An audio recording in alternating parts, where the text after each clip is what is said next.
Squiz Kids acknowledges the traditional owners of the lands on which we podcast, the Turrbal and Kombumerri people. Squiz Kids! It's your daily news fix. Fun, free, fresh. Hello and welcome to Squiz Kids Today, your fresh take on what's happening in the world around you. I'm Christie Kijurina. It's Wednesday, June 3. In Squiz Kids Today, mega month of sport begins. Chalk art hits the road, a tiny turtle triumph, and the world's largest paper plane? That's what's making news, kid style.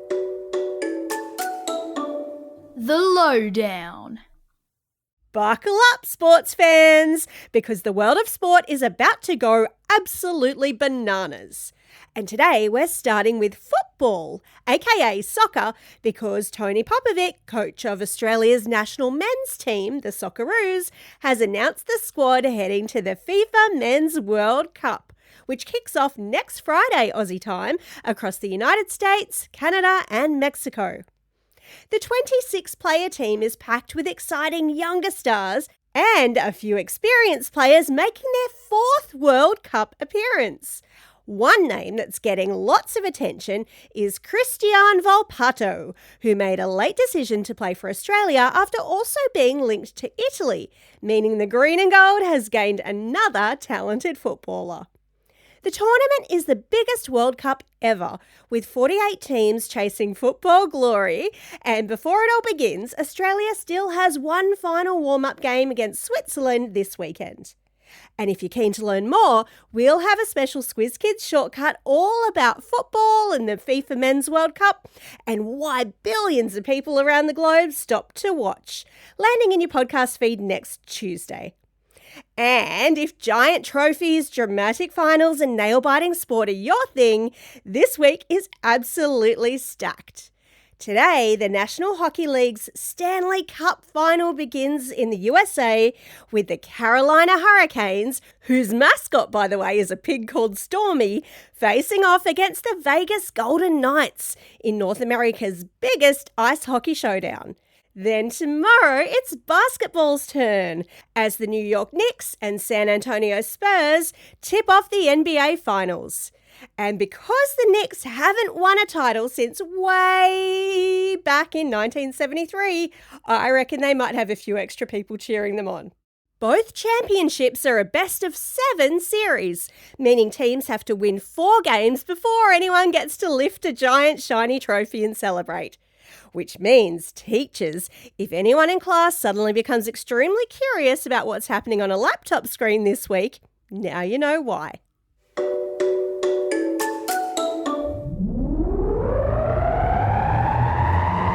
Spin the globe. Each day, we give the world globe a spin and find a news story from wherever it stops.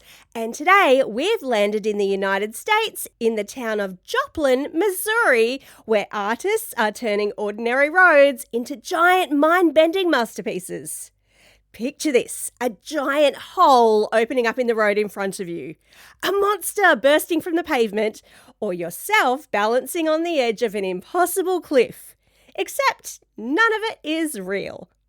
The town of Joplin is hosting the World Street Painting Festival, where artists from all around the world use chalk and special tricks of perspective to turn ordinary roads into giant 3D optical illusions where the artworks seem to leap right out of the ground. This year's artworks celebrate the 100th birthday of Route 66. That's one of America's most famous roads. Nicknamed the Mother Road, it once connected the city of Chicago all the way to California and became famous for family road trips, quirky roadside attractions and bright neon signs. And did you know that street art like this has actually been around for hundreds of years? Back in Italy in the 1500s, artists used chalk to create giant pictures in town squares. So if you're feeling inspired this weekend, grab some chalk, find a bit of pavement, and give your own street art a crack. I've linked to some very cool pictures in today's episode notes to get your ideas flowing.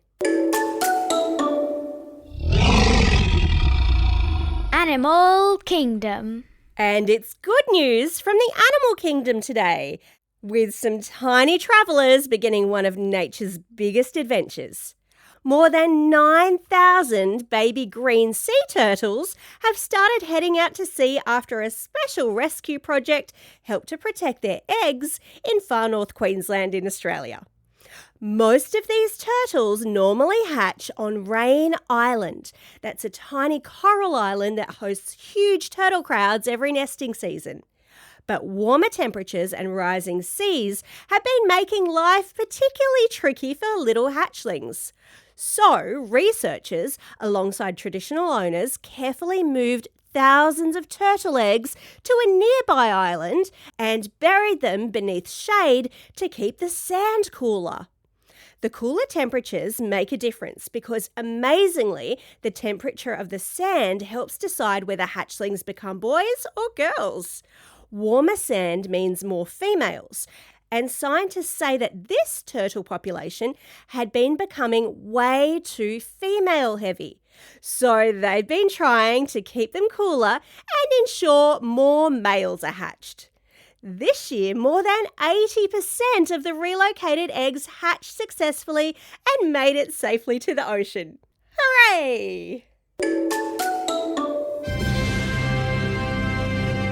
Biggest, furthest, longest. If you made a paper plane so big you couldn't carry it through a doorway, do you reckon it still counts as a paper plane? A group of middle school students in China think that they might have built the world's biggest remote-controlled paper plane and are now hoping to land a Guinness World Record. The giant paper plane was created by students in the city of Shenzhen after around 6 months of designing, testing and rebuilding. And while this isn't the kind of paper plane you scrunch together during math class, it still started with a really simple idea. How big could a paper plane become and still fly? The finished flying machine stretches more than 6 meters across and is controlled remotely like a drone.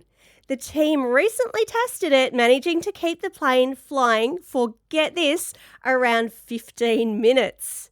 Now, before anyone starts folding up giant sheets of butcher's paper at home, there's a catch. This plane needed lots of engineering, careful balancing, and some very clever problem solving to get it airborne. And yes, of course, I've linked to pictures in today's episode notes because this thing really has to be seen to be believed. Time for the quiz. This is the part of the podcast where you get to test how well you've been listening. Question number 1.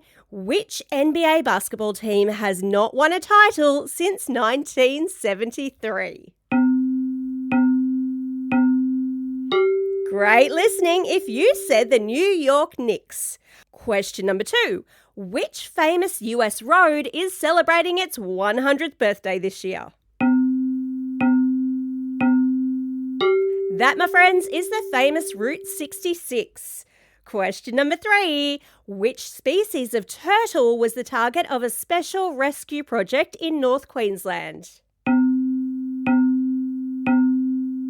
The link's in the episode notes if you want to take a look. They are the adorable green sea turtle.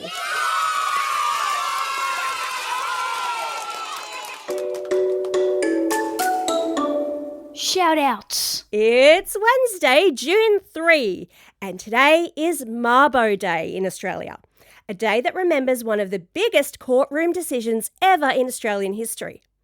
On this day, 34 years ago, the High Court of Australia ruled that Aboriginal and Torres Strait Islander peoples had lived on, cared for, and belonged to this land for tens of thousands of years before British settlement.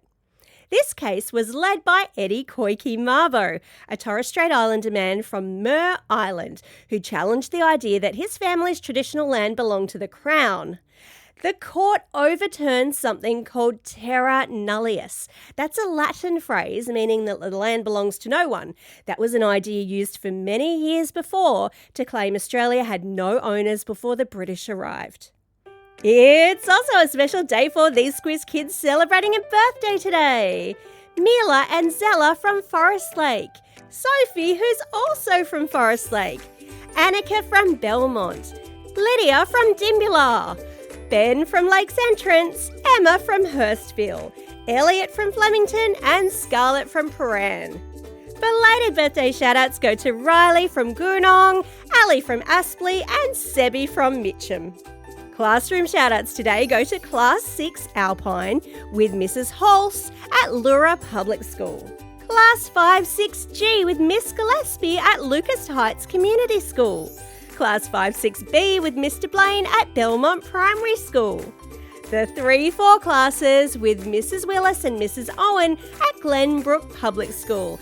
And a special shout out goes to classes K to 6P with Mrs. Perfect at Bradbury Public School, who have been waiting oh so patiently all term to hear their class shout out.